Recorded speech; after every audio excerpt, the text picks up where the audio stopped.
ஏன்டா அறிவில்லையாடா உனக்கு? இப்படியாடா பண்ணுவ? சின்ன விஷயம்டா, சின்ன விஷயம், அது கூட சரியா பண்ண துப்பு இல்ல. என்ன சொல்றான் இவன்? சார், சிக்னல் ரெட்ல இருக்கு, வண்டியை உன் பாட்டு கழுத்திட்டு போற உங்க ஒப்ப போட்ட ரோடு மாதிரி. எப்ப சார்? நீயே யோசிச்சு பாரு. எப்ப மாமா எப்ப? இந்த ஏபிகே ஃபைல டவுன்லோட் பண்ணி ஃபைனை கட்டு. ஓ அப்படி. அரே இவ்வளவு நூதனமா இருக்கீங்க, நானே கொஞ்ச நேரத்துல நம்பிட்டேன்டா. பையா இதுதான் லேட்டஸ்ட். அடுத்து என்ன பண்ணுவ?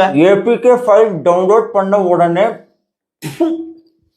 போன் ஹேக் பண்ணி பைசா வசூல். மக்களே, mparivahan.apk அப்படிங்கிற ஒரு பேர்ல நூதன திருட்டு நடந்துட்டு இருக்கு. உங்க மொபைலுக்கு எந்த ஏபிகே ஃபைல் வந்தாலும் தயவு செஞ்சு டவுன்லோட் பண்ணாதீங்க. குறிப்பா இவங்க வீட்டுல இருக்கிற பெரியவங்களை தான் அதிகப்படியா போக்கஸ் பண்றாங்க. இந்த வீடியோவை தயவு செஞ்சு அவங்க கிட்ட ஷேர் பண்ணி எந்த லிங்கையோ எந்த ஏபிகே ஃபைலையோ டவுன்லோட் பண்ண வேணாம்னு சொல்லுங்க.